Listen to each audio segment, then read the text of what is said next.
Warm welcome, and thanks for turning up. Excellent. Very nice. What I want to do is I want to achieve three things today and hopefully transmit as much knowledge to you as possible, so there's no confusion. I want to talk about the galactic alignment, what exactly that is.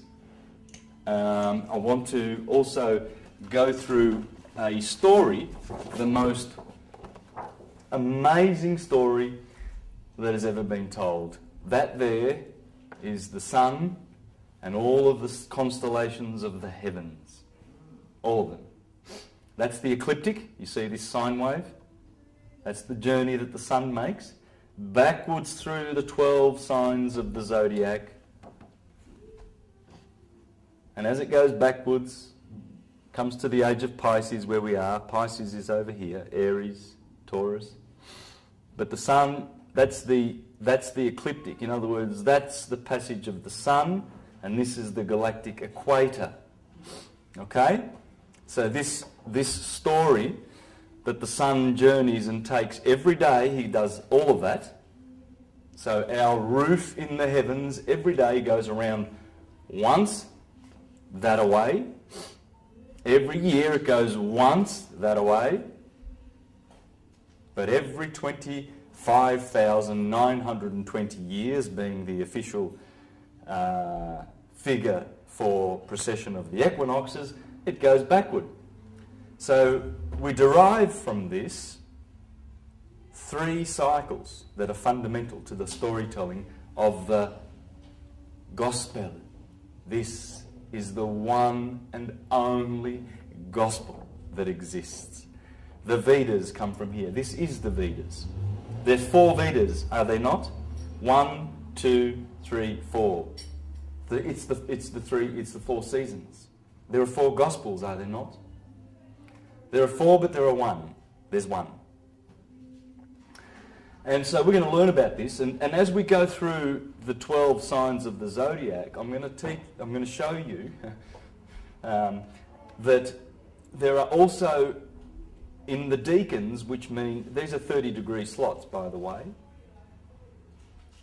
and in those there are decans, which mean 10-degree slots, right? So there are 36 of them. Well, there are 36 extra zodiacal signs. And together with the 12 signs of the zodiac, they make up the 48 that the great astrologer of the 2nd century Ptolemy recorded as 48 constellations in the sky. So when you look up, there are 48 very prominent and important constellations which make part of this storytelling. So not just the 12 of the ecliptic, but the 3 that are attached to every one. For instance, Aries has Cassiopeia, Cetus and Perseus in it. So that's where you find Perseus, the slayer of Medusa. That's where he dwells in the story. And Jason and his 12 voyages and the Argonauts, they begin in Aries because they're looking for the golden fleece. And Hercules begins his story in Leo because he has to slay the Numidian lion. Hercules is the sun. And Herod kills John the Baptist. That's Aquarius. Because what happens when the sun goes down... Sorry about moving so far away. What happens when the sun goes down in August, and I'll show you this later. There is Aquarius there, John the Baptist. And when Leo comes up, rises, John the Baptist gets beheaded. All right? So we're going to learn that every single story in the Gospels, in the Vedas, in the Trojan Wars, all of them come from this. There's your book. And we're going to learn about this book. I'm going to show you some parts of the Gospel here. And what I want to focus is around the constellation of Taurus, because there's Orion there. And Orion is doing something very important. He is guarding the tree of knowledge of life. And then I'm going to go to Scorpio, and there's a big story to tell there. Because Scorpio sits directly under the scales of Libra. And he waits every year Scorpio. He's waiting every year under the scales of Libra, and when the sun goes through, where do we put this? There's the ram. Whoops, over there. When the sun goes through the Libra, there is Scorpio waiting in the winter. And there's a big story to tell here. This has to do with the tree of knowledge of good and evil. This has to do with the tree of knowledge of life in the Garden of Eden. And that's why I'm going to go to Taurus. Alright? So it's going to be really fun. It's going to be fun to expose the Bible for what it really is. Not to shred it to bits and do what Voltaire did and some of those philosophers that made it appear to be useless to mankind. It's not useless. It's got some good stuff in it. But it's not to be taken literal. It's just storytelling. And because when one knows all the stars of the ecliptic, and one knows that when they see Aries, they know it's spring, and Taurus is telling you to get your bull out and plough, and when they see and read the stars, like the Bible says in Job 38, the Lord says unto Job, he says, can you tell forth the Mazzaroth? Do you know how to tell the seasons? And can you read the signs of the zodiac? The Mazzaroth is the zodiac. And that's what Job was implored to do. Because one who does that will be very, very wise. And he'll be able to tell and make prophecies based on this, because it's cyclical. And all prophecies are in these cycles. Nostradamus from that. Oh, for sure. And we're going to see a bit of that later. Yes, Nostradamus. Now, by the way, I gave you a figure of 48 constellations. Well, there are 88 now in modern times. There's been a few contributors to those in the recent couple of thousand years since Ptolemy. But I want to concentrate on the 48 because that's where the Gospels are focused. And the last thing I want to do, so that's two things I'm going to do. The galactic crossing or alignment, that's better. I'm going to do the storytelling with the 12 signs of the zodiac, and then I want to show you how astrology is born of this science, so that you really, really will have some really good skills, and you'll be able to say, oh, he's a Capricorn, I can tell the way he's walking. And you will. You will. I'm doing it. So let's get into it, shall we? Yes. All right. The galactic alignment. Now, and there's a good book by, I haven't even read it, but I've heard all of the interviews by John Major Jenkins.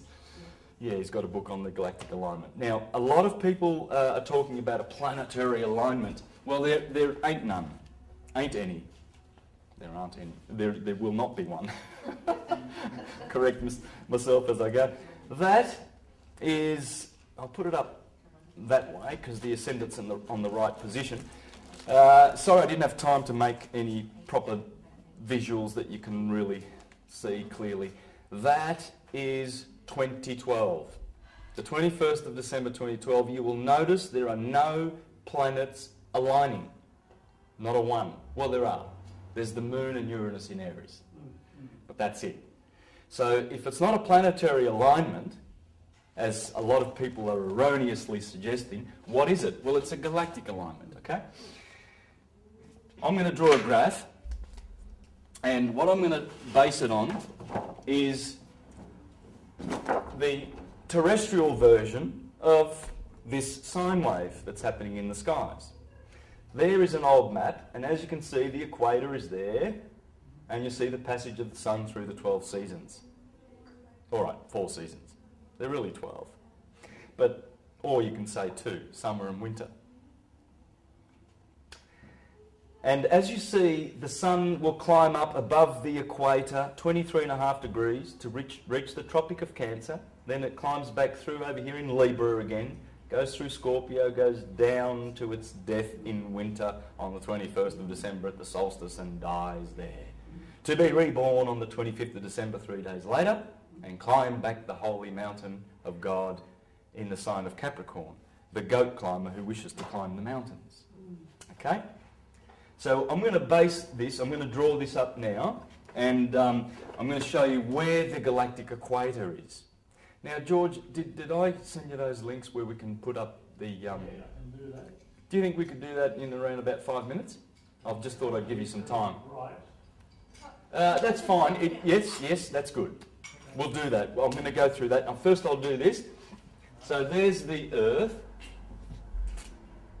It's round, isn't it? Last time I checked. I'm not sure about that. Yes. Well, it's flat. From this angle, it's flat. So the Earth's flat. There's the equator. Proof. Right there. Hey? Proof. Yes. And that there is the Tropic of Cancer. Here goes the Tropic of Capricorn. And there's our little sine wave. That's the sun's journey. Obviously, I've stretched this out a bit. It's supposed to be 47 degrees, okay, because of the Earth's tilt. 23.5 degrees. I'm writing this up because later these points will come back. Have you got black? I have. Am I going slow enough? I don't want to go too slow and I don't want to go too fast because I don't want to lose anybody. So there's the Tropic of Cancer. And on June the 21st, which is coming up now, by the way, look for a couple of things in this month. We're having 3 lunar eclipses, one on the 15th of June, next week. Very, very important. On that very day, Saturn commences to go, Saturn's been in retrograde. I've been watching it. It's physically in Virgo. They say it's in Libra because there's a 30-degree displacement of the zodiac, which I shall explain. But it's physically in Virgo, and I've watched it. And it's been going backwards, retrograding, and now it's going to start going forward. And that will happen right on cue with the eclipse. This is very profound. After the June the 25th, June the 15th this year, just a couple of weeks away, big changes. Because when Saturn decides he's going to start going forward, there's a lot of stuff that happens on the Earth. So retrograde simply means to go. It means he's going backwards, or he appears to go, instead of, obviously the sun, if the sun did this, and then went like that, during the day, we'd go, hey, the sun going retrograde, the planets are doing it. Why? I'll just explain, let me just divert a little bit to explain how simple it is to understand retrograde, because... Backwards, I mean. Yeah, retrograde means going backwards. So the sun, the moon, everything goes one way. It goes east-west. But we've noticed that the 5 planets from time to time do this. Right? And Ptolemy explained that as circles. He said, what they're doing, the planets, is they're going like this. And that's the retrograde, that little bit that we notice from here. The Earth does that too, doesn't it? No. No. Just those 5 visible planets. I thought that was because of the wobble of the Earth, it does that. That's precession. The wobble causes, well, it doesn't cause precession, but it's in there. I'll explain that one too, okay? Now, what is going on with retrograde is this. It's quite simple. If that is the sun, all of our planets are in elliptic orbits. So let's say there's Mars. Mars is very elliptic, and Venus is not so. Venus is a little bit more softer, right? Now, and we're sort of, let's say we're going around here too, around the sun. Well we are. And we'd be in between both of those, wouldn't we? So let's say ours is a little bit more round. Let's make it a bit round, okay? Now, so we're cruising around this way. We're going around here. And as we go around here, as Mars goes through this part of the trajectory, he will appear to be going so fast. But when Mars gets over to here, right, And it'll almost, as we go around here, it'll almost seem like he's stopping as he's going that way, because we're here and it looks like he's stopping. Right? It's like the runners around the track, right, at the Olympics. They, the track's like that, but you see, there's the tracks. This guy starts over here, this guy starts over here, this guy over here, and this guy over here. None of them have been ripped off. None of them have been handicapped. It's just that they've got to go around the curve, right? So that's what retrograde is. It's quite simple, but you can study that. Just go on Google and put in retrograde. But the thing is, when Saturn goes backwards, he withholds all his positive things. He hasn't got many positive things, but the positive things that Saturn gives us are really, really, really positive. But he gives us a lot of negative, because the astrologers say he's probably 50% of all the sicknesses and ills on the earth. And together with Mars, 90%. They are the malefics. The benefics being Jupiter and Venus, of course. Now, so when this is the solstice, this is the longest day of the year in the northern hemisphere. Over here we have the winter solstice, December the 21st. Here we have September the 21st. Here we have March 21st. Now if you know about the equinoxes and solstices, you will already have picked up that I've made a mistake with September the 21st. It's the 23rd. But I'm keeping it simple, because usually the handover day from one sign to the next is the 21st, the eve of the 21st, the 22nd. Okay? But it doesn't matter. That's good enough. Okay? Now, so what we need to do then, so this is obviously the Tropic of Cancer. So this must be, this delta 30-degree slice of the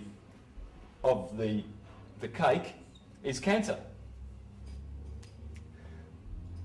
Here we have Leo. Here we have the Virgin. Let's go down this way. I'll go down this way first. Libra.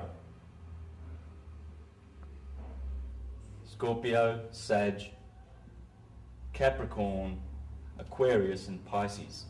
So I want to just fill that up here. Libra, Scorpio, Sag.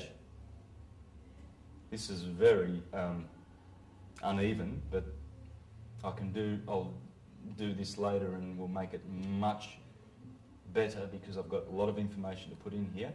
Aries, of course, Taurus and Gemini, which is the sign we're in right now. So, as the sun goes around, it crosses the Milky Way twice, right here.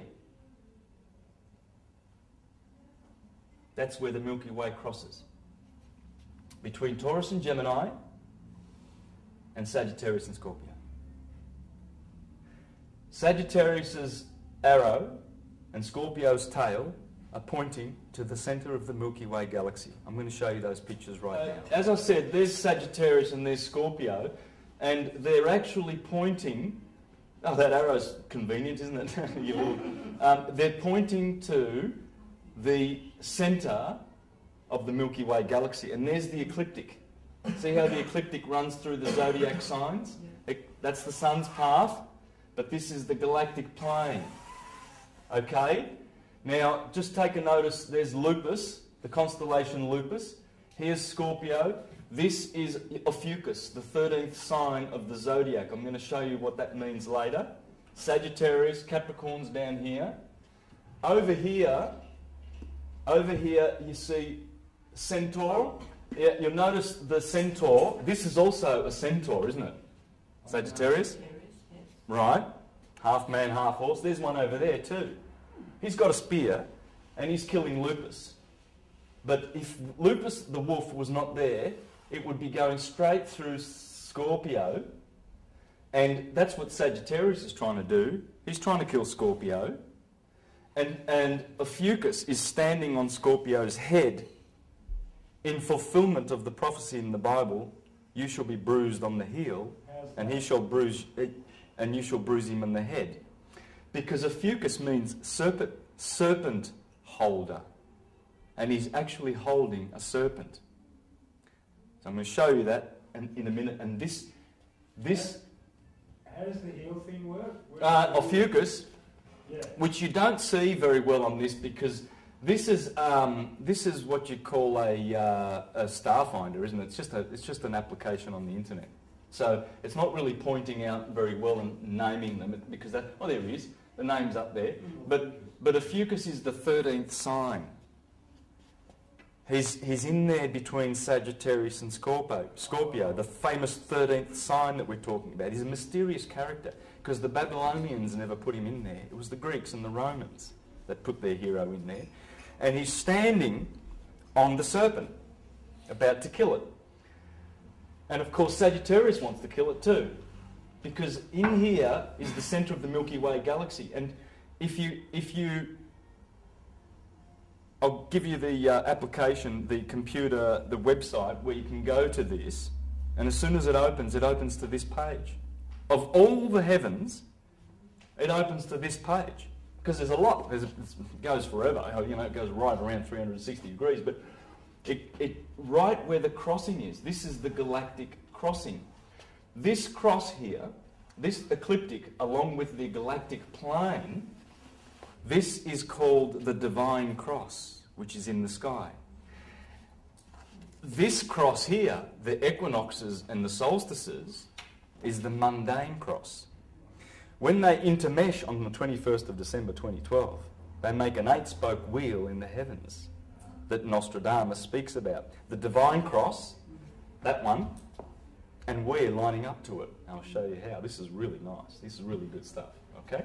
Now, but later on, I'm going to draw this up exactly as you see it here, and I'm going to show you that this is part of the most beautiful storytelling in the Bible that there is. It's all about the Garden of Eden and how we fell out of the Garden of Eden and we fell below the equator, the galactic equator.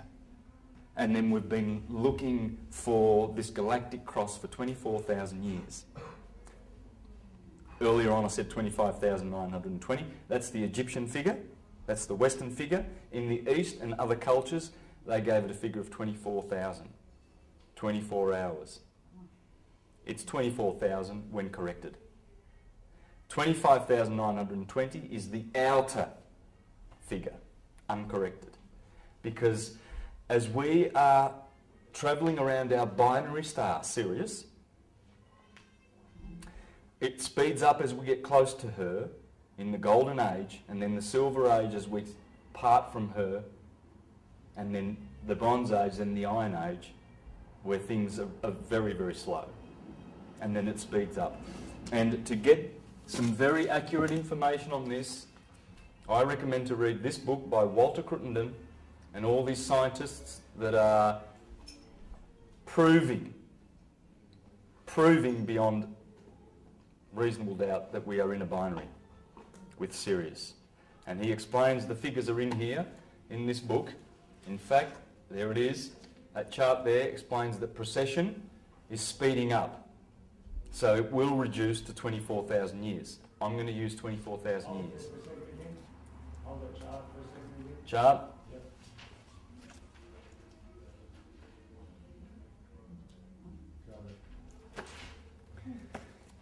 Okay, and Sri Yukteswar, there you go, we call this book the Holy Science. That's what I'm teaching. I'm teaching the Holy Science. And just to back what I was saying there, ancient Greeks teach this, like all that. Oh, the Greeks talked about precession. In fact, we nickname precession of the equinoxes the Platonic year because of Plato. Plato talked about all this size you're talking about? Yes. It's Oh, yes. suppressed and then it's coming out again through you. Hipparchus, Democritus, Empedocles, Plutarch, Socrates, They all, you name it. That's why Porphyry and Celsus had their books burned. Because Porphyry and Celsus in particular, in the 2nd and 3rd century, went after the literalist Christians who were making Jesus a historical person, and they were saying, God damn it, he's up in the sky. Are you done with this? Yes. Yes? All right. Can we fix the, come a couple of 2 minutes and fix the light? Yes. Excellent. The sun in Hebrew, and Horus and Hercules and whoever, there's always the same one hero. And rather than looking for historical personages, which we'll never find, we can just do what Napoleon did. He went down to France with Volney and Dupuy, and they wrote their books, and they influenced Jefferson and all the presidents, the founding fathers, about the fact that the Christian myth is just that. It's a myth. But it's a useful myth. It's a beautiful myth because it talks about how we raise our Christ within. The intention's good, that you're saying, it might be... Yeah, it is. It's just that our obtuse spiritual light, it's very dull in the Dark Ages. You can't just go around pointing and saying it's the Catholic Church's fault and, and all these institutions. They're all at fault, partly, but it's mostly because our sun is so far away from Sirius. There's no light. So we see all these holy books and we misunderstand them. We're looking for historical figures. And I'm going to show you tens and tens and tens of quotes from all the geniuses of history that will back what I'm saying. Like the founding fathers, even the doctors of the Catholic Church. All the information through Sirius is blue. That's right, Sirius is now blue, right? Well, I've got documents here from all the astrologers. I've got Aratus in the 3rd century BCE. I've got Ptolemy, Marcus Manilius. Marcus Manilius said it was blue back in his day, in Caesar Augustus's day. Before that, it was red. So it's changed. It's gone red shifted, blue shifted, which means red shifted is when the stars are moving away from each other, and blue is when they're moving towards. So Sirius is now blue. It's turned the corner. We're coming toward each other, as everything is a beautiful sexual, electric, magnetic dance in the universe. We've got 3 channelings here. One's blue star, the other one's blue lodge, and the other one's blue something else. Yes. And they're all connected with Sirius. Yes. It's our sister star. There's no doubt about it. Sri Deswar there talks about it. He doesn't name Sirius, but he says that we go around it every 24,000 years. But what I'd like to read to you is how it affects us. And here's how it affects us when it... there's the wheel.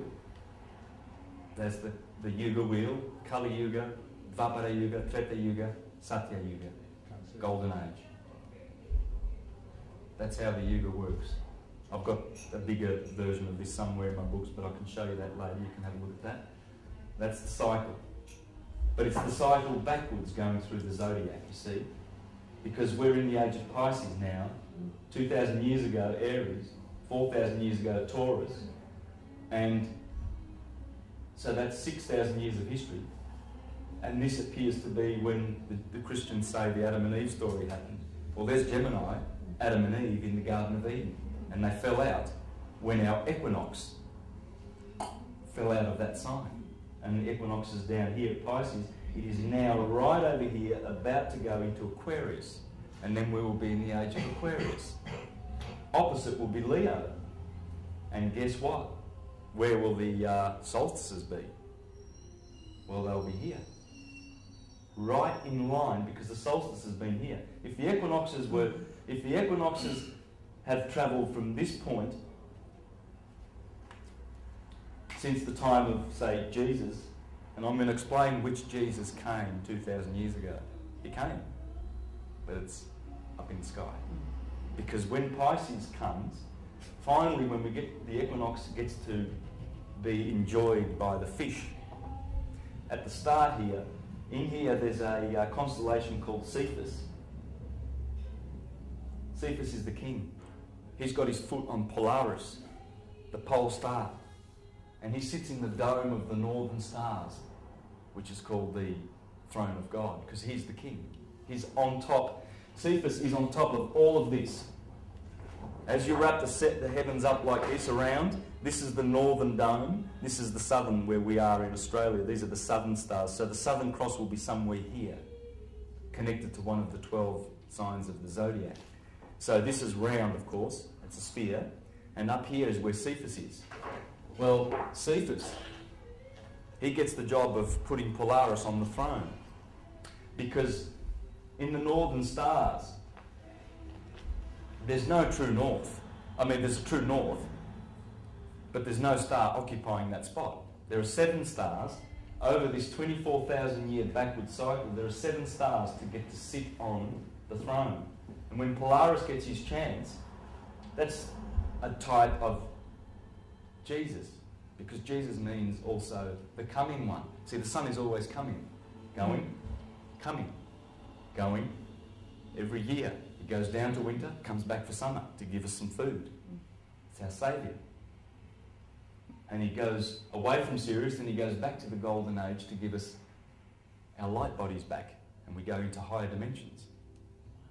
And then when he goes away from Sirius, his beautiful mother, because it comes from Sirius, Jesus is the sun. That's why you see Isis with Jesus in Egypt. It's telling you the sun, the mother Isis, our sun is the son of that. It was born of Sirius. When he goes back to it brings us to the golden age. When he goes away, he leaves us in darkness. But he's always the coming one. And when he gets his chance, Cephas gets his chance to put Polaris on the throne, then the other stars, for instance, Draco's up there, the dragon. He's the great dragon who fights with the woman. And who's the woman? It's Ursa Major, the Big Dipper. She's trying to put the Little Dipper with Polaris on it. She's trying to put him on the throne. She wants her son to be on the throne. And he does. He gets a chance for 2,000 years plus 1,000. That is the rule of Polaris. That is how long Polaris sits on the throne of God. And all the domes around the world. You go to the Vatican and the Sistine Chapel. What's that dome there for? That's the throne of God. It's all the constant, God holding down his arm down to Adam. They're in the constellations. That's the 48 constellations. That's the story. That's the gospel. They're telling you, look up, don't look down. But in their teaching, they tell you that it's down. Oh, Jesus was a historical person and we have to believe in him and we'll be saved. How does that work? Even a child will question that, and then the priest will tell him, oh, you sit in the corner and don't you doubt. It doesn't make sense. What makes sense is the truth. The truth makes sense. It always does. And omnia vincit veritas. Long live the truth. And that's why you're here. Because you don't have just a fleeting interest in the subject of truth. You have a big interest in the subject of truth. I know. So Jesus in the stars is who? Is it the sun? Or it's the sun. The sun is Jesus. It's all the suns. Yeah. Because suns...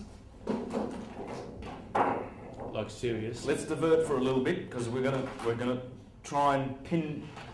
Before we have our lunch break, I want to get the galactic alignment right out of the way. This is a little bit of a diversion, but it's a good one because you've just asked a good question. Fire. All the suns. Oh, you beauty. Too good. And we'll have another one of those too.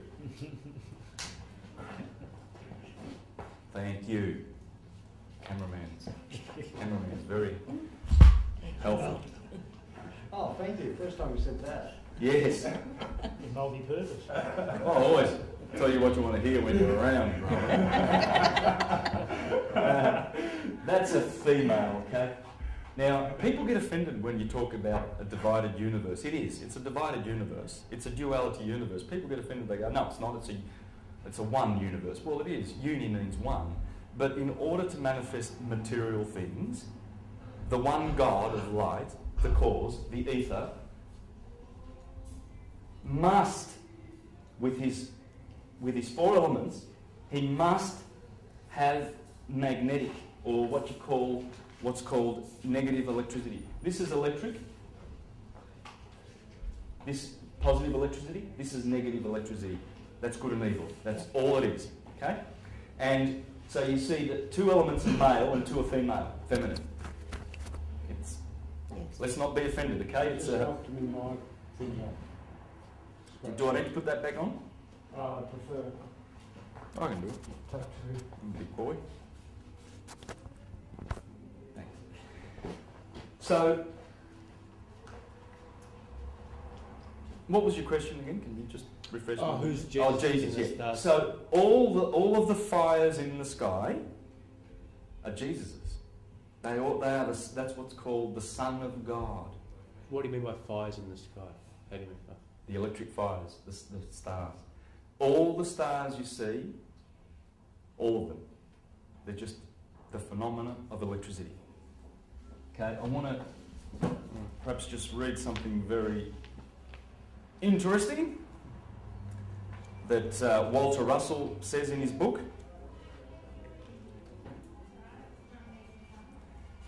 Because this guy was a genius. Like he was a contemporary of Tesla and Edison and Einstein. And this concept of the universe is that there's only electricity and magnetism out there. And the magnetism is the effect of what those suns are doing. The ether, the fires, the electricity comes from the ether, from the cause. This is the effect. Okay. Cause, effect. And all this is as you'll notice that Earth is connected. These are the five platonic solids. Back to Plato, you know. Interesting. These are the platonic elements, or Pythagorean. But if you meditate on these and you realise that the tetrahedron, the four-sided polyhedra, relates to fire. The octahedron relates to air. The icosahedron, icosa means 20 sides. Ikosi in Greek is 20. And hex, of course, that's six sides, that's a cube. These are the only shapes that will fit inside a sphere and touch at the tips, at the corners, perfectly. There's only 5 shapes known to man that will do that, and these are the shapes. There are other solids like the Archimedean solids. They're much more complex and everything like that. They have nothing to do with this. These are the building blocks of the universe. Every atom will be either light, gas, liquid, or solid. Your body is water. It's bones, gas, and radiance, light, photons, heat. That's what you're made up of. And they correspond to nitrogen, oxygen, hydrogen, and carbon. That's what we're made up of. Carbon, the number of carbon, the atomic number is 666. The mark of the beast. 6 protons, 6 neutrons, 6 electrons. And that's the hex that we've been hexed with, because when you flat pack a hex, you get a cross. Okay? And that's why Jesus is always on the cross in agony, because it's talking about the Son of God, our souls, here, crucified on fire, air, earth and water. We've been crucified. This is a crucifixion. This is not living. It's experiencing the 5 senses. It's having a nightmare rather than a dream. It's a dream, but there's parts of it that are nightmarish, don't you think? Yeah. Especially if you turn on Channel 9 and listen to the news. You know, we've killed Osama bin Laden for the 10th time now. And can you believe it, please? Oh. You know, it's getting ridiculous. We chucked him overboard, so now and maritime burial. We could have found him in 10 years. If we could have found him in 10 years' time, took him 10 years to find him. And we need your carbon tax. We're not dipping enough into your pockets. I mean, look, 20 years ago you didn't pay for water. You're paying for it now, you fools. Yeah. So we just want you to pay for air. We want everything. It's the elite families. It's the Rothschilds. You know, the Rothschilds, yesterday there was a Red Shield appeal. You know, Red Shield, in my book, I can't spell, can I? And Red Cross, because I've done my reading and my studies, I know who owns that. It's the Roth in German, and that's Red Shield, Rothschild, the big bankers. And here's people, I saw so many people, because I was doing a street performance in the Burke Street Mall, and I saw so many people, young guys, they're walking up, $50 notes, well, there you go, Red Cross. They're doing a good job. They are. In this sick society that needs them. But one day we won't be needing charity. We'll all be rich because they won't be stealing our money. They being the Rothschilds. Oh, of course. And the star families that imperialist monotheist families of Europe, basically, who created all these fictional religions so that they could divide us and confuse us and manipulate us, basically, starting with the Julian family and the Flavians in Rome. JC is Julius Caesar. What families were they? Those families? The Julian Empire, Nero, Tiberius, all of those clowns, and then the Flavians, Titus, Vespasian, and behind both of those families is the Piso family, and Roman Piso has kindly come out and told us that they did it to us. This is the most elite of the families. This is above the Rothschilds. This is the secretist family that all royalties and all taxes go to. They've had the emperors on Rome for 2,000 years on the throne of Rome, since the Flavians.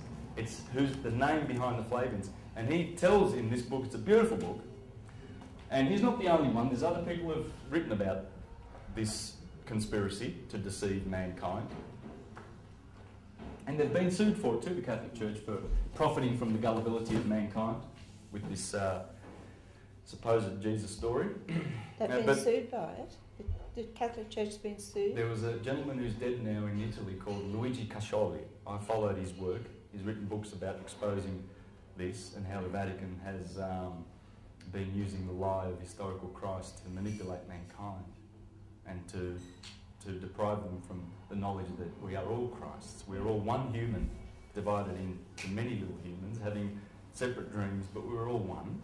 But they want to divide us into bad little sinners, and Jesus is in history and he's perfect, and you've got to be like him. If you don't, you fail, you flunk, and So you pay penance to us. so if he sued the church, where did it go to? Well, they didn't turn up. He sued the church. He died a couple of years ago, Luigi Cascioli, but he had a whole team of people. He's written some beautiful books in Italian, and he sued them. And they didn't turn up in court. They needed to have some fight, otherwise. And so, but it's not the first time. That's just the Latest. But it's coming. Oh. If they didn't turn up, then they lose. More or less. Yeah, because I've got More or less, don't they? Yeah. I don't know the exact ins and outs of that, because that part doesn't interest me. The part about the fact how he proves that Christ is, and all the writers, I've got a list of hundreds of them. Hundreds. You know, Thomas Paine, Thomas Jefferson, and Dupuy, and not Voltaire, Volney, and lots of, they've written about this story that I'm going to show. That's it. It's all it ever was. It's not in history. That's the Trojan War. It's everything. So it's the Iliad, it's the Metamorphosis, the Odyssey, the Ennead. Sorry. Yeah, are you still doing the period? I'll do a bit more here then. Yeah. Any questions on this? I mean, this is pretty simple. This is physics, okay? You've got the element, the solid, the state, the physics, the chemistry, the mode, the sense, the kingdom. I've got, on my computer, I've got a list of those fours that go forever. You know, 4 blood types, 4 Hippocratic biles. This goes on and on. But you first start with the elements. What are they? What was Plato talking about exactly? Well, he was talking about light, gas, liquid and solid. And scientists now know that atoms will only do this. They'll either be light, they'll be liquid, solid or gas. They'll be a molecule, an atom, a particle or a photon. So atoms can be like one of those 4 shapes. Is that what you mean? Atoms are made by these, yes. Yeah. For instance, a carbon atom is that shape. Is a hex, 666. Okay. I just thought the shape of it. I didn't know. I just thought atoms were atoms, the shape of them. Okay, they're all different. Okay, no worries. Well, it's the molecules that they. Okay, so gas atoms are in the shape of an octahedron. Yes. Okay, cool. Yes. It's liquid. Interesting, 20 sides. But the more you focus on this and meditate on this, believe you me, the whole world unfolds before your eyes. And you understand the secrets of nature, not by just understanding and knowing, but by direct knowledge. Everything comes directly after you meditate on these beautiful things. These are the 4 rivers of the Garden of Eden, the Pishon and the Euphrates. and the Havilah, or whatever it was, I forget now, but anyway, there's 4 rivers that the Lord used to create the world. Oh, I didn't read. I've got to go back to read this. This is just beautiful. Just a very short sentence. Electricity is the only force which God makes use to create the universe. That's it. I can read on. And the only 2 tools God makes use of for creating, he's not talking about a monotheistic God, by the way, no. God, oh, I'm angry with you. He's not talking about that God, right? It's the universe. It's birth. Basically, there's 2 gods. There's the Ein Sof, the Anama, as the Hindus call it, no name. Ein Sof means no name. And that's it. The one there that we know not about. This one we know. This is the Jesus, and below. We can know the mind of the Christ, but who can know the mind of God, says the Bible. So that's the Ein Sof, the prime creator. This is the demiurge. These are the more of the tyrant gods of the Greeks, who create bodies out of what the Ein Sof has already created. He creates things out of nothing. But these guys create, it's like a builder. He's going to make a house out of trees that God made, the universe. So he's a builder, but he didn't build the wood. Didn't make the wood. This guy makes everything, and these guys use the tools, and this is what they call Jehovah. Yod, He, Va, He. So that's why Christians, when they say, oh, Jehovah created the world, well, partially they're right. But he is the created. And part of Jehovah is all the characters in our solar system. That's who Jehovah is. These are the heroes. They're our heroes. Because when they looked up, the ancients, they noticed the patterns, those 48 patterns, and they noticed them. They noticed them going around every day. Interesting. That means we're in a cycle. Every year, we're in another cycle. And every 24,000 years, so we're in 3 cycles here. And what they noticed, that those stars were a backdrop, because the sun and the moon that go around, they're called the wanderers, and the 5 visible planets, they're also wandering. So they noticed that there's these 5 stars, Saturn and Jupiter and Venus and Mars, Mercury they called them, and they're always moving against the backdrop. But the backdrop is always there, telling the same story. And these are the characters. The sun is Helios. Mercury, Thoth, Moses, Hermes, Nebo, Aphrodite, Venus. The moon that sits on the earth, Diana, goddess of war. Mars, Ares. Jupiter, Thor, Zeus, the god of the gods. And Saturn, Kronos. We'll go back to that later. Excuse me, can I just ask? Yes. How does Vedic astrology mesh with Western astrology? Perfectly well. Has to. Same sky, same earth. That's true. Same. You'll see. You'll see how as we get through. And a good question, because a lot of people feel that it's different. Even in the West, there are different. There are different systems. For instance, Firmicus Maternus, the 4th century astrologer, and this book must be read if you want to understand astrology. This is brilliant.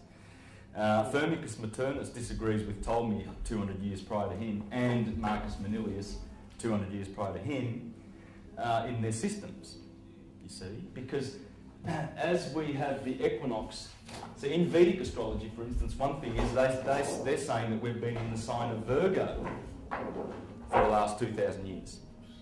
Well, we say in the West that it's that equinox there, which has been in Pisces. We've called it the age of Pisces. They're saying it's the age of Virgo in the East. I don't know whether the Hindus, the Vedas do, but I know that a lot of Easterns do. It doesn't matter. We're in the age of Virgo. But the thing with this galactic alignment is that once we line up with this in the sky, and the solstice is going to be between Leo and Virgo, well, guess who Leo and Virgo is? That's the Sphinx in Egypt. And it's been a marker. It's a point. It's a marker, and it's saying to the world, who's quite obtuse, and they're thinking, "Oh, wow, that must have been Kephren.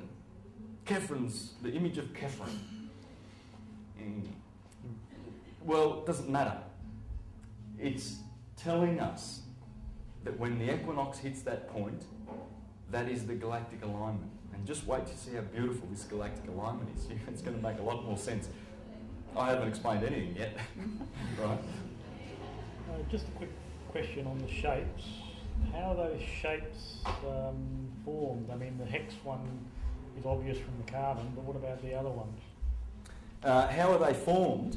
Well, the tetrahedron. Well, the tetrahedron is a photon, right? So the photons, the light, smash into other particles of light, right? And they curve, and that is the force of the sun's light, that electricity, which is smashing into other photons from other stars and what have you. It produces physical things. So you're a light body. All your atoms that you're carrying are empty and they're just light. But it's the densest part of your light body, really. The rest of it is so glorious in the heavens. Your immortal, beautiful soul that dwells in unconditioned consciousness is just, it's so at peace and so loving and so happy to reunite with you when you die. The death is just beautiful. It's just a beautiful thing to look forward to. You know, this is just a dream. And what happens is they use the particles to combine and make atoms that love each other, like hydrogen and oxygen, want to make water, right? Or other structures, other things that we have, carbon combining with nitrogen, oxygen, to make solid things. That's the molecule. All right? Does that? I'm not sure. I mean, was the question? Some sort of sacred geometry that the elements will be attracted to that shape or something. Yes. Yeah. Well, so what you'll have is elements that produce that to create a cohesive condition in the manifesting process. So is that a vibration? Yes. Yeah. Absolutely. Yeah. Yeah. It's a vibration. So it's just yes. like with music, sound, everything. Yeah. Like you hit the body with the frequency of calcium, and your bones will get stronger and stuff like that. So I assume same thing. Well, matter is all standing waves. Yeah. Yeah. As it goes down from the fires, from the Jesuses, down through air, and gets grosser. It's like a distillery. It gets more solid. Yeah, it gets. And so where we are at the moment is we're carbon bodies, are we not? Yes. Right. So we've been hexed. When you flat pack a hex, I'm trying to save all these things for later because it's I'm trying to do the galactic alignment, but can't resist. We're talking about it now. There's the hex. Yeah, you were doing galactic alignment. Oh, well, I will do this before we have the break, don't worry. Well, I'm going to do a tape change in about 30 seconds, so no I'll worries. finish this. Yeah, so there's the hex. And guess what? Japanese, Chinese kanji for earth.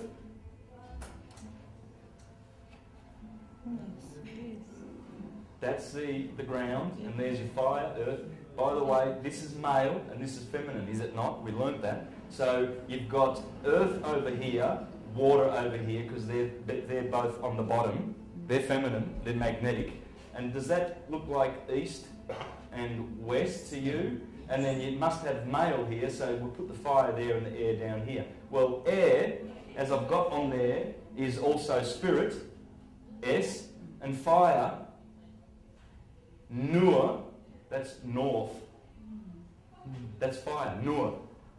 So there's your north, south, east, west. And I'm going to show you how that comes from this galactic alignment. Awesome. Okay. See, in the golden age we knew a lot more about who the ether is. Because we were capable. And that's what Sri Yukteswar was saying. What was Pseudo's surname? Santos? Pseudo-Dionysius. Dionysius. Okay, we on? Yep. Okay.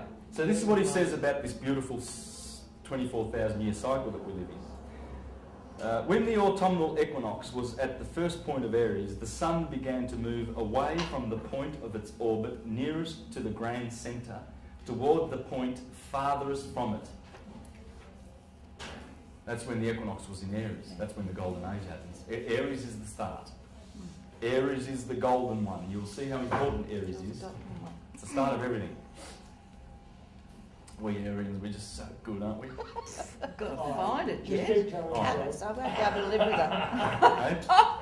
Easy, I won't be able to live with her. Go easy with the areas, so I won't be able to live with her. I think your head will get a little more prominent. Unbearable we are. That's Unbearable. exactly what my husband said to me. Nobody could live with you except him, and then the bastard died and left me. And the reason is, he's still with you. The reason is because Aries rules the head. Yeah. The sun is in the head. Everywhere else, if you're a Virgo, the sun's in your belly. You've got fire in the belly. Whatever you are, Pisces, the sun's in your feet. That's the head, that's the feet. And these are all the parts of the body. So that's why Arians are sometimes unruly, because their heads are so prominent to them, you know, and what they're thinking is so important to them. I am, they say. And that's the motto of Arians. What about Sagittarian? Sagittarius, they're the happiest. They've got Jupiter, Jove, they're jovial. And I'm going to show you pictures of them and show you how they are. Alright, so we're rolling now, aren't we still going? Alright, now, so we're going to go back to this, but first, I wonder whether I've explained that bit. Now we're doing the galactic alignment. Yes, galactic alignment. So, what happens is, as our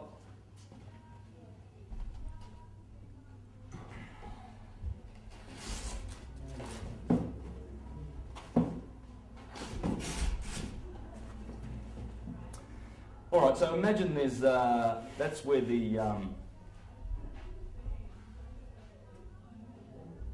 that's where the line is, the equinox. This is how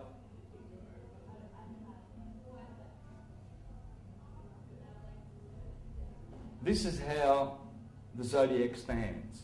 It does not move from this position. It starts at Aries, cardinal fire. Cardinal is birth, growth, decay. Start, middle, finish. So, cardinal fire, remember the fire is at the top, right next to the ether? It's got to be the start. Corresponds to 6 o'clock in the morning, 12, it's a 24-hour clock, right? That's where the sun rises. Sun sets over here in Libra. Midnight. 6, 12, 6, 12. Spring, summer, autumn, winter. But notice something, those cardinal points, they are only cardinal points. They are the start of the seasons.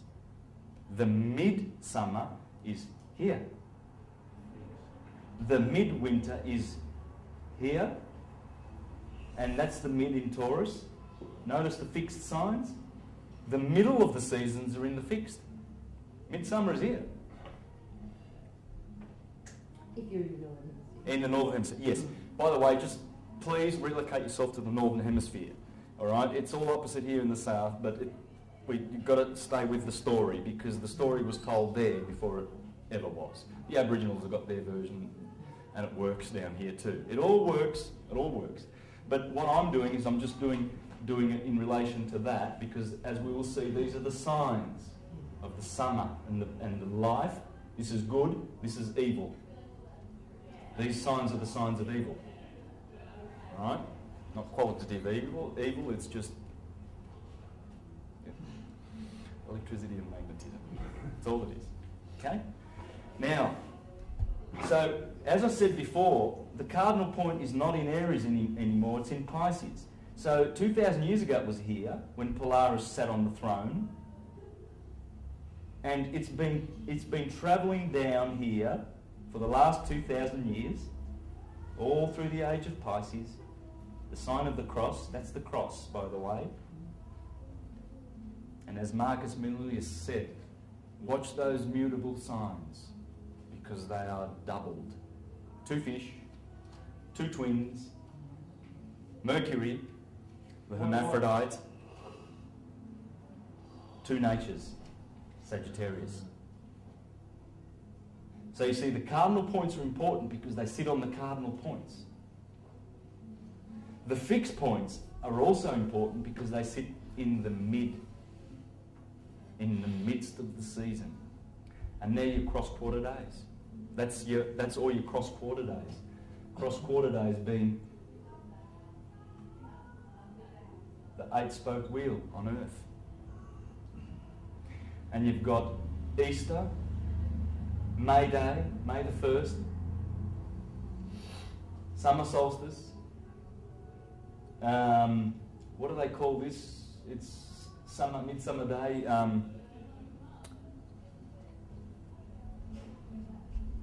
Lamas, loaf mass, which comes from loaf mass, because they cook breads, those loaves, like the hot cross buns at Easter. Why do we have hot cross buns at Easter? Because the sun's just crossed over. It's crossed over the equator, and these are all the crossings, the crucifixions of the sun. So, and those midpoints, if we are to go over like this, now before I get there, remember we're entering the age of Aquarius now. We're about here at the threshold. What it means is the equinox is going to be here, and the summer solstice is going to be right here. Now, what's so special about that? Well, that's the galactic equator. Remember? It runs through Gemini and Taurus, Sagittarius and Scorpio. What are the crucifixions of the sun, Santos? The equinoxes and the solstices. The cross. That cross there, remember? The equinoxes and the solstices are the crucifixions. From here, from those points, from the equinox, March 21st, to mid-spring is exactly 45 days. But in the Bible, it's known as the 40 days. And the Israelites were in the wilderness for 40 days and 40 nights, and Jesus fasted for 40 days and 40 nights, and Moses did whatever, 40 days and 40 nights. They quarantined Miriam for 40 days and 40 nights. 40, there, 40. What is it? It's here. It's up. Look up. Because when the sun hits the equinox, it needs 3 days of death, or 4, and then they start counting, and then it starts counting, and it's always 40 days. 40 days from here to there, 40 from here to there, 40 from here to there, 40 from here to there, 40, 40, 40, 40. Or, we know it's 45. 45 and 45 make 90 degrees. But what happens is when the sun reaches those points, when it reaches the solstice, it has a 5-day rest, virtually, like a 3 or 4 or 5-day rest. So you don't count those days. So even though when the sun hits those cardinal points, it still requires 40 days before the season's true effect. And what happens when you line up the mid-summer, the mid-season? Right, here was the cardinal cross. We lined it up perfectly, didn't we, to the equator and the Tropic of Cancer and the Tropic of Capricorn. There's Cancer. So that's the same as what you've got on the board now. That's how it always is. But if you just do this, let's bring it around 45 degrees, so that we can have the mid-season points now, and you'll find the cross that I drew hiding. So that's all the fixed. Yes. Have a look. Leo, fixed fire. Aquarius, fixed air, remember? Yep. That's male. fire, air, it's the fixed signs. It's the cherubim of the Bible, and God appeared unto St. John as an eagle, a man, a bear, a lion, and a bull. It's up in the sky. All this? Hey? Are we going to be tested on all this? I can't give up. Really? Yeah. Okay. Oh well, it's fine. Yes. I mean, it's a lot to absorb. It is a lot. It is, isn't it? So What do you do, you know? So are you doing still doing the What? sorry. Now let's go back to this, because I want to spend a lot of time on this, because it is a lot to absorb and it needs to be worked properly. So you see the fire and the air, and then you've got earth over here and water over here, whereas I've put east. If the cross is going to be lined up to the cardinal directions and the elements, it's got to be done right. So why are they flipped over? Because Taurus is in the east, and that is in the west. Don't be confused. That is not the east over there.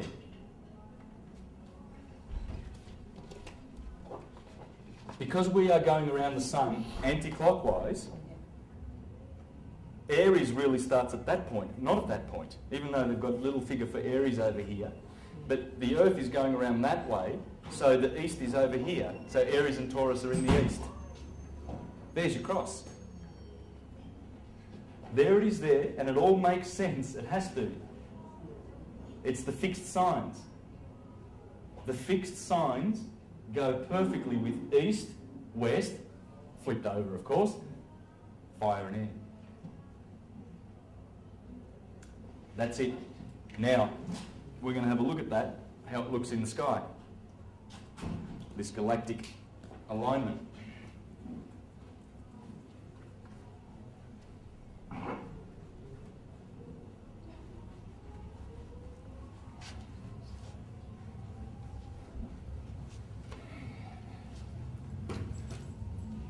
Now, in the next 3 months, it'll be the best time to see Scorpio. It's beautiful. Look east tonight about 8 o'clock. You see it coming up over the mountains, down on the mountains. You'll see Scorpio. It's clear. It's the only constellation that looks like what it is. All the other 88, you can see the patterns, and they look more or less. Big Dipper, you know, Orion, he's got his belt and he's fighting Taurus, and Taurus has got a V shape. It's a beautiful V shape. You can see that, and then there's 2 stars there. That's an Aldebaran is here. The eye of the bull, it's red. So that looks like a bull, but nothing looks like Scorpio. Nothing. It's magnificent. It looks like a scorpion in the sky. And people don't even stop to pay attention. And the beautiful photons that are coming from those light, from those stars, those beautiful lights up in the sky have been travelling for millions of years, hoping to end up in one of your eyelids, pupils, your eye pupils, eyelids, hoping to land on that pupil to enlighten you. And you know, how many people look up these days? So is that how we all get the stuff fired? pretty busy. That's how we get fired, by looking at it. Yes. That's important, all this knowledge, application-wise. Man, raise your eyes to the stars, because the animals can't. Only our consciousness can begin to comprehend what the stars are. We are stars. We call our children youngsters, because they're young stars. Bigger as gold. You get a gold star if you do your homework properly, Johnny. It's all about gold. It's all about sun and the star. Look up. Become a Jesus. Become a Christ. Become an ascended master, a rishi, a Sufi, a philosopher, a lover of wisdom. Because philosophy is where the truth is. It's not in theology. It can't be.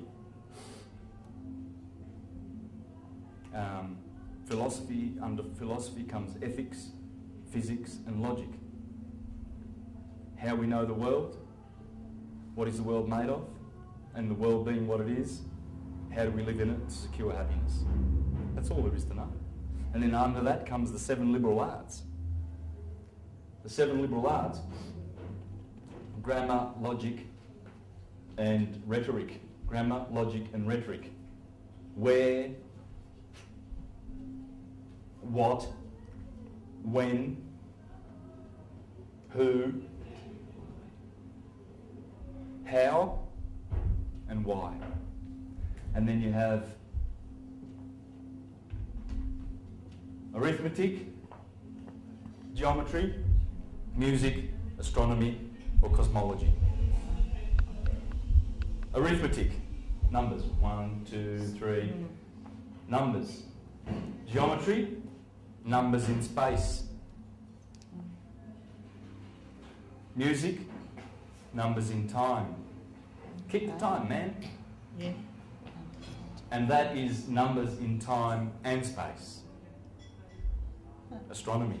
And that's what this is what I'm teaching you. This comes under philosophy, which means love, Phil. Sophia, it's feminine, isn't it? Sophia, she's the goddess of wisdom. Theology, theos, he's a boy. We're going to teach you about patriarchy and authority and young brother, we're going to make you a ministerial servant in the congregation. You can reach out and you're showing a lot of potential, young brother, and then you'll be an elder one day, and then you'll be, you know, and that's what they do. They see the young smart ones, you know, in the schools, and the Catholics recruit them. So before that Pope came and changed the whole education system to memorisation, this is how we used to learn through philosophy. This is the mother of all wisdom. That's wisdom. Sophia. You know, the Muslim church have Sufis, don't they? It's Sufism, it's not Muslim. Muhammad was a Sufi. Sophia. Sophia.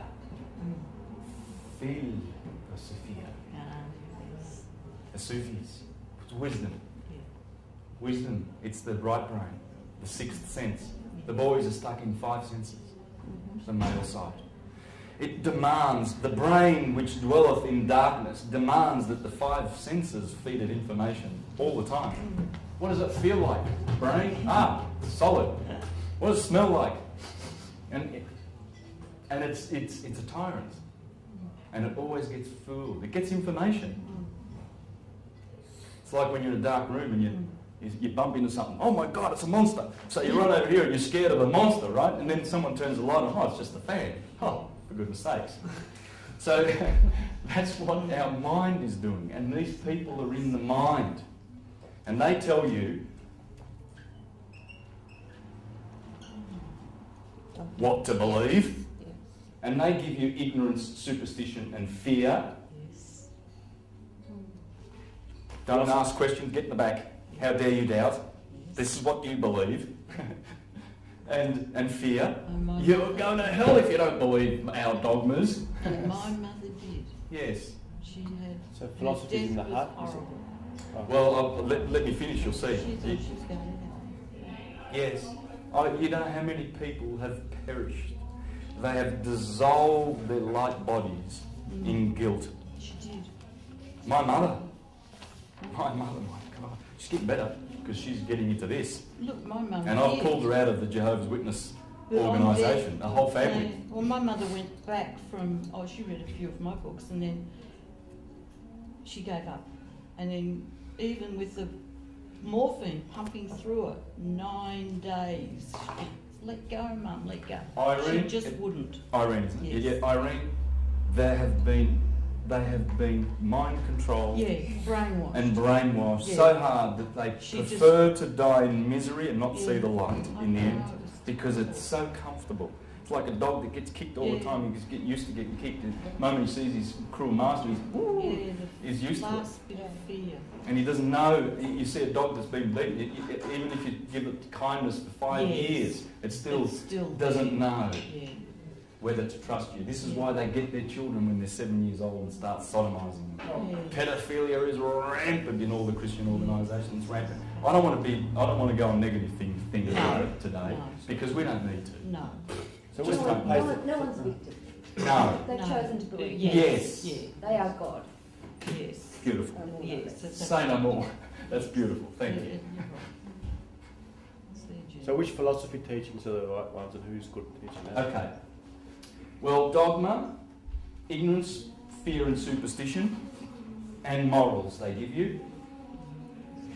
These creepy people, and they're only creepy because we're living in creepy ages. It's an age. It's the dark age. We're out of it, according to Sri Yukteswar. We came out of it 300 years ago, but we're still in the sort of the residual part of it, and we're going to be flying soon. We're going to be flying. We won't recognise ourselves as we are. How many of you are feeling this beautiful consciousness shift, consciousness expansion that's coming on? So, but philosophy, as I said before, gives you ethics. Can you see how ethics are much more superior to morals? Yes. Yeah. You go to the Mormons, and they'll give you their morals. You drinking coffee, sister? You're going to hell. Jehovah's Witnesses say, oh, it's fine, drink as much coffee as you want, you'll never go to hell. How does that... That's morals. How does that work? Because I've always stood back and said, well, ethics can be anything you bloody well like, because a company has an ethic, you know, and that ethic can be, I'm going to poison the earth. You know, that's your ethic. I always thought that morals were more, maybe religious, maybe dogma, maybe, but I thought it was more... Well, this implies God's watching you, and if you don't do what's... Well, what's the sense of right and wrong? Right. Isn't that well, moral? shouldn't we be doing that when we grow up, and when we decide in our hearts that we're just going to do good because good is what should be done? Okay, so you're saying that the Not ethics... because someone's watching. Yeah, all right. Yeah. You know, he's going to give you the stick. Yeah. Ethics. I guess I'm just thinking... It's a counterfeit system. Yeah. To control you. It's To control, freedom. The Freedom, Bible yes. is a two-edged sword. Yeah. It will enslave you and send you to hell with guilt, like our family, and we've seen it. Or it'll free you. I'm showing you how it can. I'm going to show you how it can free you. It can really free you. It's a beautiful book. I love it. Love the Bible. You're going to see this. We're going to read some of the Gospel, and we're going to have Scorpio in mind. First of all, I'm going to draw up Scorpio and show you logic.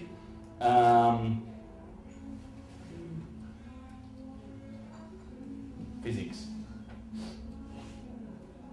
Okay? And then the 7 liberal arts. Grammar, logic, rhetoric.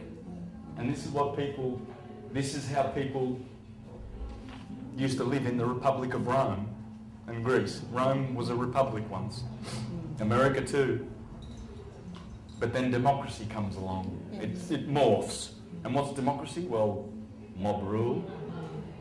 Not from my mouth. I can show you what Jefferson thought of democracy and what a lot of thinkers think about democracy. That's why George Bush is so keen to we're going to bring democracy to Iraq. Yeah, mob rule. Yeah. He's the mob. Yeah. We're going to tell you what to do. We're going to kill 3 million of you, and you just have to shut up, and we just want oil. Yeah. We perpetuate oil and do nothing about free energy. Mafioso. Oh, it's mafia. It's all mafia. There should be no... If he wants to have a war, he should send his family. Yeah. Not those beautiful young boys who have been indoctrinated, mostly from Christian families, by the way, because they send them as little children to fight for Christ. Yeah. Because the Muslims are coming in with, well, there's always an enemy out there. And since the days of the Inquisition, we've got to fight and shed blood for Christ. Yes. And what man said anyway? But anyway, that's all negative. Yes. Now, the picture you saw before was the galactic plane. That's the galactic plane in which the Milky Way sits. All right, but I'm doing this because these are stars, because we don't see how thin the Milky Way really is. It's thin. It's like this, exactly like that. That's the Milky Way. We see it like we don't see it like that. It's a spiral galaxy, and we're somewhere 2/3 the way out of the centre.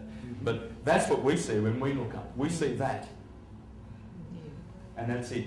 And you saw that before on the screen, okay? But we see it very white and milky. It's milky. Yes. Right? And the ecliptic you saw went through that way, right? Remember that? Yep. It's about 60 degrees off the ecliptic from the equator. And that's the cross in the sky.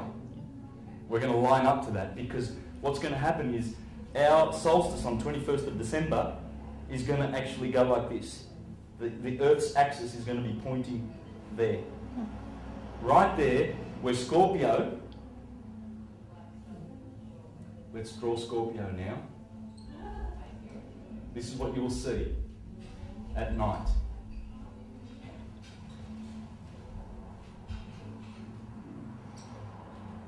And there's like a little triangle at the end. That's his stinger. And that's his tail, like a question mark. And right here is one of the 4 red stars of the sky. Antares. There's only 4 red stars. Okay? That's one of them. Tua in Taurus. The Eye of the Bull and Betelgeuse in Orion. The other red star here, on this side, is in Virgo. And that's called Arcturus, the brightest red star, the brightest star, full stop, in the northern hemisphere. We've got Sirius in the southern hemisphere. We've got all the brightest stars. The 3 brightest are in the southern hemisphere. But that Arcturus, the other red star, in Virgo, in Bootes, that's the other. They're the 4 red stars. That talks to you when you look at it at night. My brother-in-law's a Scorpio. He said the other night, I saw Scorpio. I was looking at it, and he goes, that was talking to me. It's beautiful. The red light that comes from that star is just magnificent. I would look at it, and I would receive some of those photons willingly. But that's what you see when you look up. It's glorious. It's the Phoenix. That's the Phoenix. And below is Sagittarius.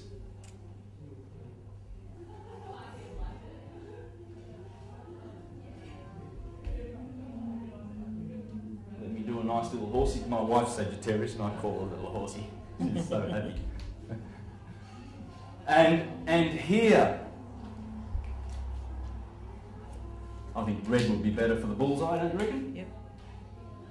That there, guys, is what they have been pointing to all the time. When you isolate these stars in the sky, where's east over here? Okay, you're going to see Scorpio. This part will be facing north. So there's north. So there's the mountains. It comes up over the mountains, and these 3 stars you will see, and they're reaching out to the 2 stars of Libra. And above that is Virgo, just over here. There's Libra. Okay? The 2 scales. It's reaching out. Marcus Manilius says that the Scorpion has appropriated the stars of Libra. It's long. It's about 60 degrees. It's the longest and one of the biggest constellations. It's the shining light of the zodiac. And these are bright too. When you isolate the Milky Way and you see Scorpio and Sagittarius, you'll notice that they're bright stars. Whereas Libra and Virgo, they're bright, but there's not much star stuff happening in there. Here's a lot of stars. And then Capricorn down here, I love Capricorn. It's beautiful because it stands away from the Milky Way galaxy. It sits under it. And there aren't many bright stars in Capricorn or Aquarius or Pisces. It's a bit of a wilderness. But this is spectacular. So 8 o'clock today, you say? 8 o'clock to 4 o'clock. So you'll see it at 8 o'clock, 9 o'clock, 10 o'clock, 11, 12, about 4 o'clock, then it descends, goes over. So is that where the Earth's going to pass through? Yeah, well, our Earth's axis is going to line up to that. Yeah. And then that wheel that I showed you before, yeah, the 8-cross wheel will be in its place. And the prophets of the Bible, who were astronomers and astrologers, were telling us this. The age of the end of the age. It's the start and the beginning. And there's many proofs that it's the start and the beginning. The Sphinx tells us that. Virgo, face, and lion. It's facing east, in fact. The Sphinx is looking east. It's waiting for that point. It's waiting for this moment. Can you tell us what Sphinx, what does it represent something with all this? The Sphinx, the statue? Well, the enigma of it's an enigma. It's a puzzle to ignorant people, which we all are, really. I mean, the last couple of thousand years, because we all go over there and go, what the hell does it mean? Well, that's what it means. Yeah. When you know the stars, then you know what the stars on Earth are doing. Yeah. Because that's how they named cities. Rome was named after the stars. London, Isis was Paris. Pada Isis, Paris. Rome was named after the star, wasn't it? After Ra. Raum is Rome. And London, El on Don, that's 3 ammonium, what do they call it, radicals that all mean the sun. London, El London is sun, sun, sun. Doncaster, Asta. London Caster, Doncaster, Lancaster. They look up, they go, oh, there's Castor, one of the Gemini twins, Pollux and Castor. See, Pollux. Remember? That is how the sky always is. Aries over here, right? Who's at the top? Always at the top. Gemini, Castor. Castor and Pollux. They're always looking down, the mortal and the immortal, sons of Zeus. And they always look down. So when you're in London and you want to found a city, well, there's Castor. So why don't we call this London Castor and Doncaster? Everything's Castor, Chester. Right? They did that everywhere. And Egypt is the prime example. What's the Sphinx doing there? It's telling you about the zodiac. It has to. All the monuments are there to monitor the precession of the equinoxes. That story, the gospel. Okay? How about Eastern cities? Also. Yes. Also. Do you know any? Could you know? Well, the Ganges, that's the Milky Way. They tell you that. It's all the Milky Way. It's the mother. As Plato said. Our souls come from the Milky Way, and then they descend down the same Jacob's ladder that I was talking about before. There's the heavens, and there's the stars of the zodiac, the fixed stars, and these are the wanderers. And it always starts with Saturn at the top. Saturn means Kronos, and Saturn means Satan. We are living in the kingdom of Satan because we're living in the kingdom of Kronos. Time. Time destroys all its children. Saturn eats all of his children. Jupiter escaped. Mars. The sun is placed in the middle. The sun is the middle chakra, the heart chakra. There's 3 above, 3 below. These are the infernal regions that bring us down to hell, the earth, where we get hexed with matter. And that's the kingdom of Satan. Plato said we come from the Milky Way, the Ganges in the sky, the Nile in the sky, the Jordan to be baptised down here in earth with a body. And the body comes from a womb and then goes to a tomb. Tomb is a womb. That's what he said, not me. I'm talking philosophy. Everything I say, I can give you. That's why I've got all the books, right? Because I want you to be comfortable, and I'm not just making things up. And this is really the holy science that I'm teaching you, the one and only.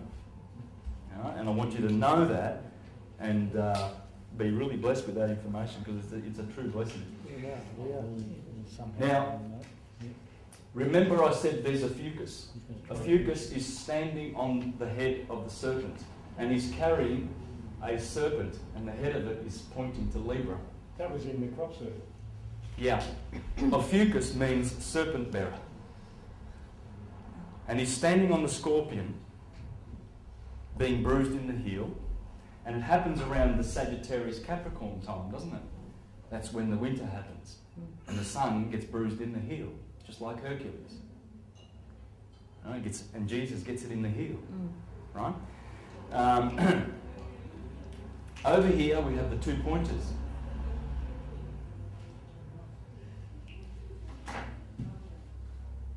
And they appear to be pointing down there to Sagittarius. Star Wars, isn't it? This is interesting. You're going to love this. These are the legs. The pointers are actually the legs of the centaur. He's got 2 legs here, and in the middle here is the Southern Cross. They point to the Southern Cross, but they also point to this action that's happening here in the Gospel. And you're going to see what that is. And the centaur, he's got a spear, and he's killing Lupus. But if the wolf wasn't there, Scorpio would get it. He's given it to it. He's given it to Scorpio. The black hole, which I hope is called the dark rift. This is where the action's happening, because from here come the gamma rays. Is it the Mayans that call it the dark rift, or the Hobbies? Mayans, yeah. Scorpio's copying Minds. it. Scorpio's copying it. Like it's a war going on here. There's 3 against 1, isn't it? This is the red dragon that persecutes the Lamb. The Lamb is Orion, because Scorpio is opposite Taurus. This is the sign, these 2 signs are the signs that the Bible says the sign that is spoken against. This is the horse and the rider that was cast into the sea by Miriam when they came out of Egypt, the Israelites. And they went through the Red Sea and God parted the Red Sea. And then they're on the other side and then Miriam sings a song. Sing to the Lord because he has cast the horse down into the sea. Sagittarius is down. This is everything below the equator is called the Red Sea. This is green, photosynthesis, summer. The leaves turn red here, and the sun is passing through the Red Sea. The horse and its rider have been cast into the Red Sea. And that's what Miriam is singing about. It's all about the stars. And these are the signs that were cast into the Red Sea, because these are the signs, the infernal signs. When the sun passes through November and December, and then January Capricorn, you know that these signs, it's winter.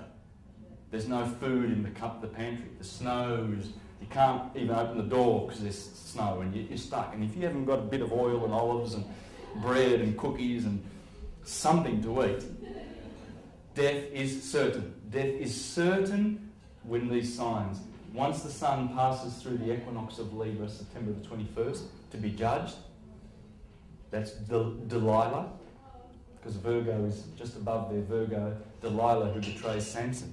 Samson is the sun. And when the Virgin of August says to the sun, pass on to September, please, because it has to, that's the Philistines, Libra. Then they cut the sun's hair. In the Bible it clearly says that Samson has 7 braids of hair.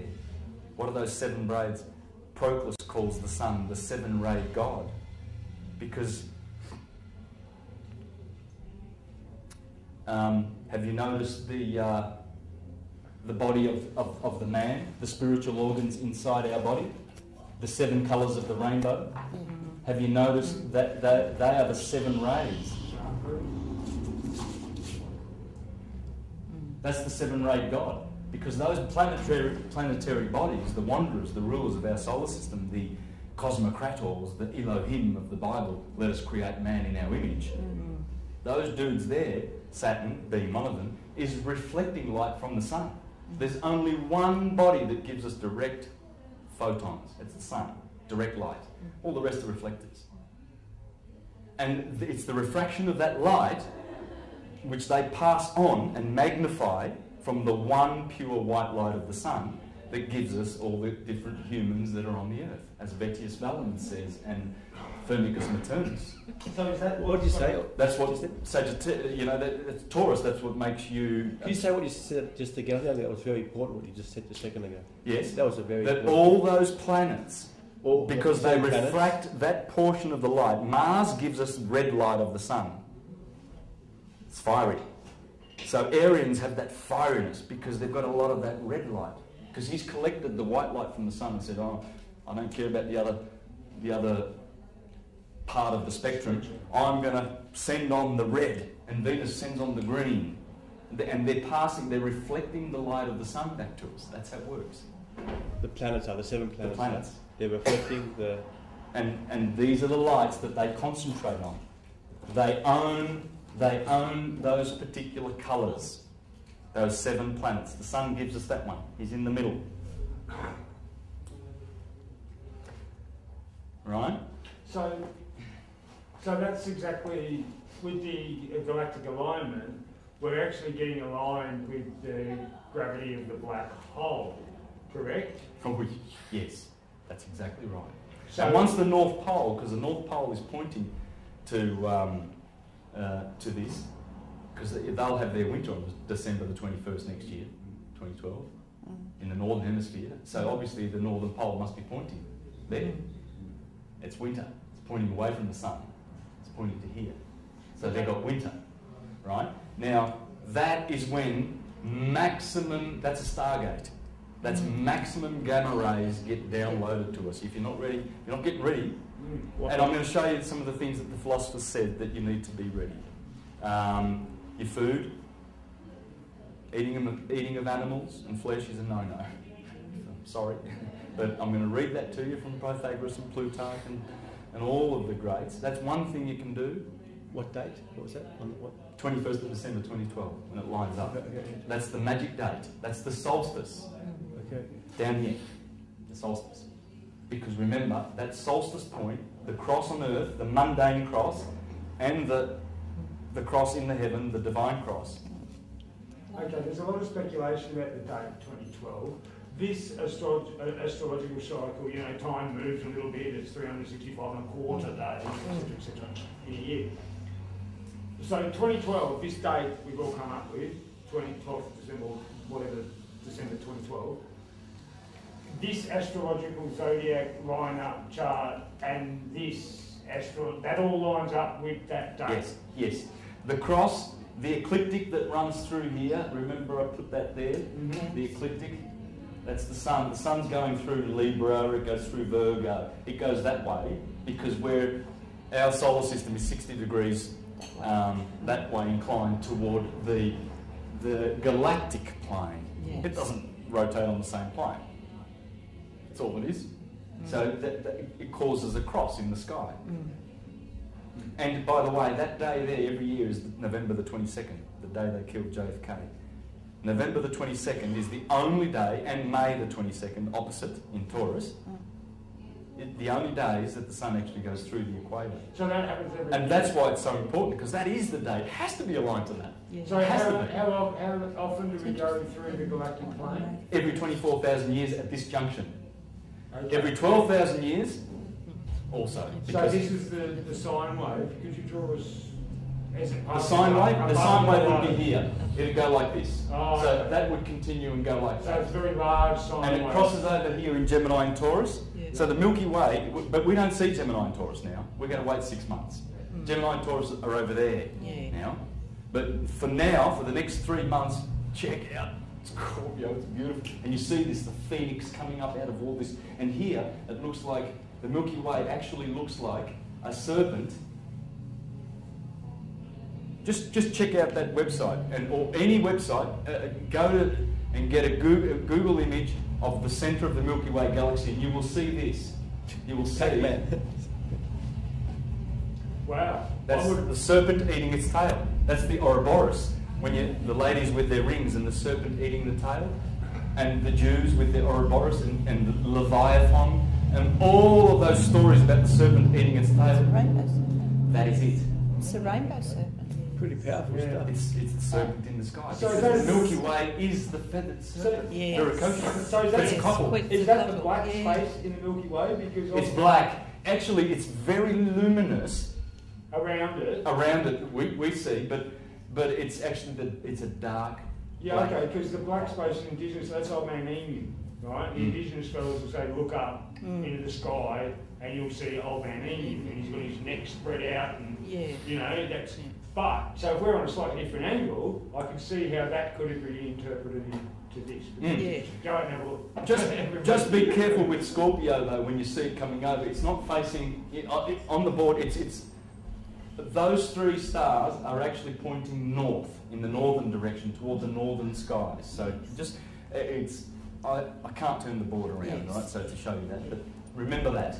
Now this guy, the centaur and the centaur, they're all aiming, and the pointers are all aiming to this. Now, do you remember in the book of Genesis where the serpent tempted the woman Yes. and then they ate from the knowledge of the tree of good and evil? Well, people, that scary story.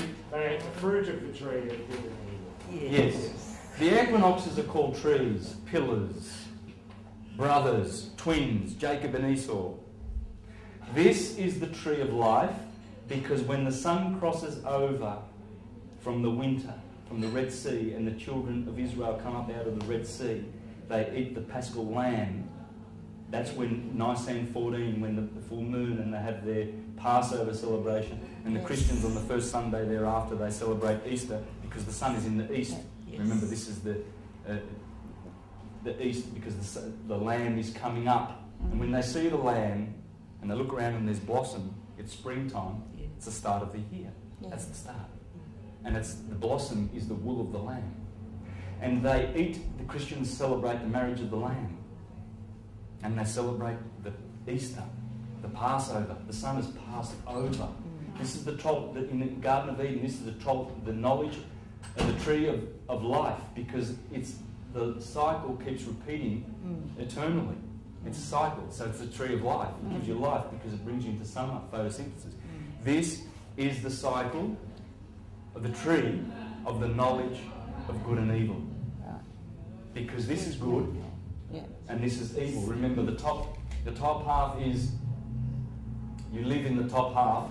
The opposite of live is evil and devil, right? That's funny. Yeah. So this is good and this is evil. So You're unbelievable. the virgin is always sitting there before the fall of the sun to preside over the fall of the sun. She is Delilah.